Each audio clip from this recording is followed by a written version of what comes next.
Да, станува збор за најголемата и најзначајна манифестација која велат го оценува мигот во кој се наоѓа македонската театарска уметност. Станува збор за фестивалот Војдан Чернодрински од 6 до 13 јуни, 59-ти пат ќе се одржи, се разбира, во својот прилеп. Што ќе може да се види и слушне, каква ќе биде програмата, но и која е локацијата на која што ќе се реализира фестивалот, имајќи предвид дека многу различни информации можевме да слушнеме изминатиот период. Ова се темите на кои што ги дискутираме со професор доктор Ана Стојановска, уметничка директорка на фестивалот. Добро утро и добре ни дојдовте, професорка.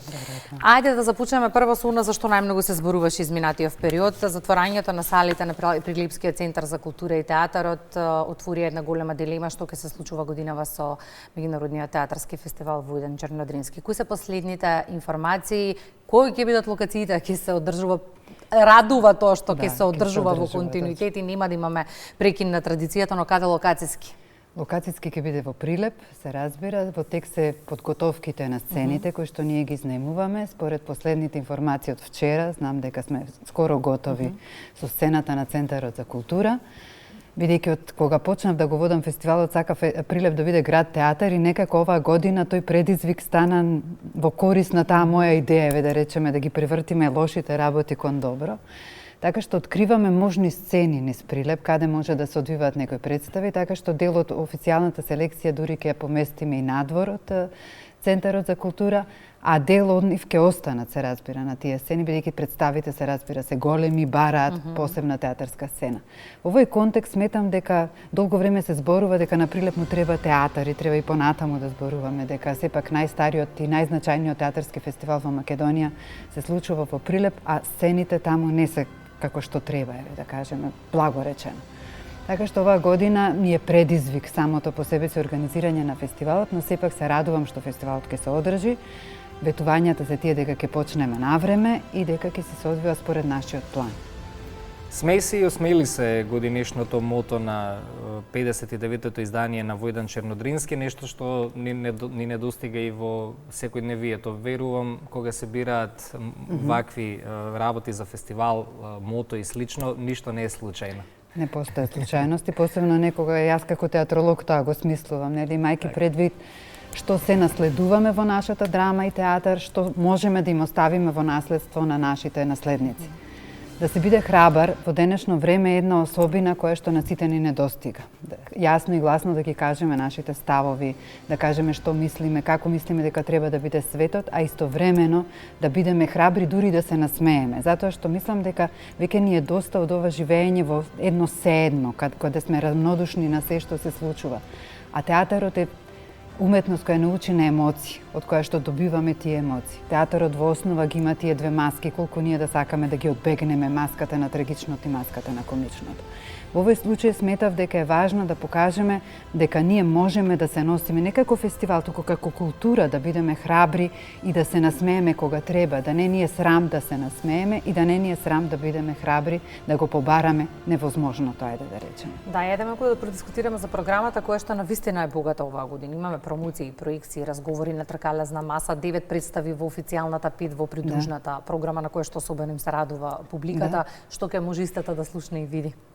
Може да слушнат и видат, значи, дел од она што е најактуелно во македонскиот театар денес, тоа се тие 9 селектирани представи. Тргнуваме, значи, отвараме со представата 12 на Македонскиот народен театар, поради тој момент да покажеме како актерот, односно режисерот, го коментира секојдневието. Секој од овие 9 представи, кои што се во официјалната селекција, имаат еден свој доминантен аспект, дали тоа е актерската игра, дали е режисерскиот концепт. Во повеќето, например, има одлична музичка изведба. Јас оваа година сакам да ги пофалам композиторите, бидејќи и тие се дел од театарската продукција. Истовремено, годинава сакавме да одговориме, посебно јас како прилепчанка и пред се затоа што сметам дека Прилеп на Македонија има дадено огромен број на уметници, не само театарски. За разлика од минатогодишните автори во фокус кои што беа Коле Чашуле првата година кога водев Горан Стефановски минатата годинава, решив да биде Прилеп во фокус. Да видиме зошто Прилеп го заслужува овој фестивал, зошто Прилеп треба да си го негува овој фестивал понатаму. И решив да зборуваме за тројца автори, не само за нив тројцата, кои што го вовеле Прилеп во светот на театарот. Значи, тука почнуваме со Благој Ристевски Платнар, како уникатно драмско име, Благое Спирковски Џумерко како автентичен символ на Прилеп и Кирил Ристовски, нашиот долгогодишен претседател на фестивалот, кој што истовремено беше и актер, и професор и така натаму. Така што ја осмислив така наречената изложба Музеј во движење, тоа за прв пат се случува кај нас, каде што имаме една патека низ Прилеп, каде што ќе бидат поставени тие артефакти на тие тројца театарски уметници од Прилеп. Истовремено ја развиваме програмата Драмолетање. За прв пат кај нас ќе се обидеме да презентираме идеја и како се, под наводници, продава еден драмски текст на продуцентите.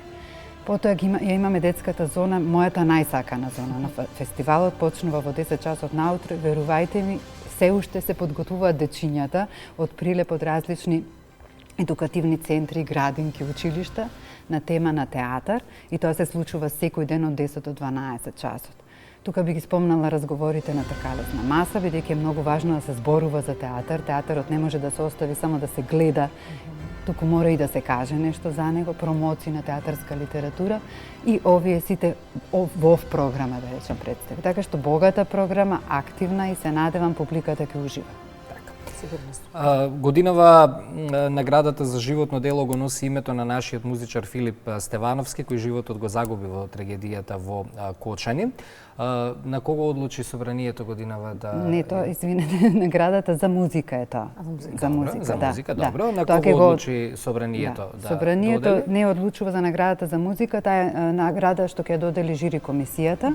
Ова година јас секогаш сакам жири комисијата да биде надвор од Македонија, за да може некој од страна да го погледне, да ја погледне нашата продукција, така што имаме една продуцентка од Црнагора, Нела Оташевиќ, театролог, многу важен професор од Белград, претседател беше на фестивалот Битев, Иван Меденица, и Лилија Баџиева, режисерката од Софија. За разлика од тој тип на награди, наградата за животно дело ја доделува собранието на фестивалот и ова година се одлучи собранието за тројца добитници. Тоа се актерките Сонја Михајлова од Народниот театар од Битола, Снежана Коневски Руси од Македонскиот народен театар и актерот Гоце Тодоровски од Рамскиот театар. Ја користам приликата да им честитам на наградата и сметам дека е многу важно да го обележиме, нели, животот и творештвото на одредени актери што оставиле, не само актери, театарски уметници кои што оставиле трага во македонскиот театарски контекст. И се сеќавам на нашиот прв разговор кога започна вашиот мандат. Зборувавме за тоа дека мандатот треба да заврши со јубилејното 60-то издание на Меѓународниот театарски фестивал, кој што посакавте да помине во знакот на домашната драма. Меѓу другото, посакавте пред некоја година да имаме и многу повеќе домашни драмски автори. И сега морам да ве прашам на ова 59-то издание во пресрет на 60-тото, дали лично чувствувате дека успевате во мисијата, бидејќи нашата перцепција е дека имаме многу повеќе автентична театарска продукција, но и домашни автори. Има, да. Сметам дека успевам, иако одеше тешко, и оди тешко, морам да кажам, и понатамо.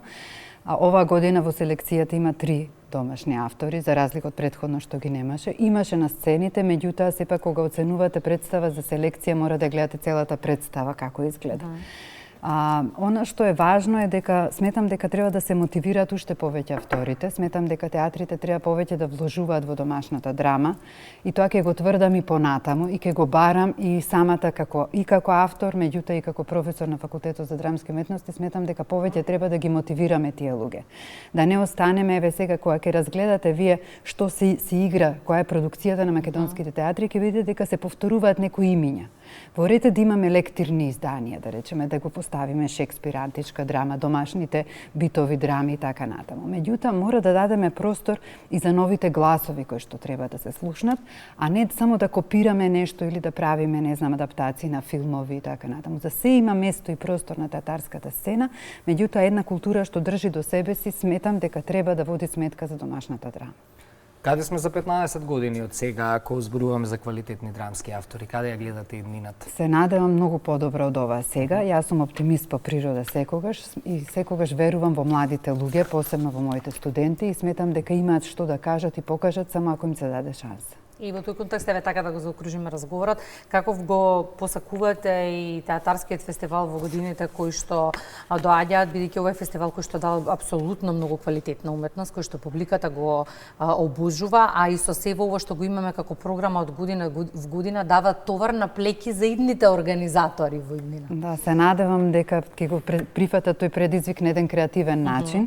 Сметам дека поставуваме некои здрави основи на кои што е развиен фестивалот и дека ќе продолжат токму така уште подобро од ова што го правиме денес.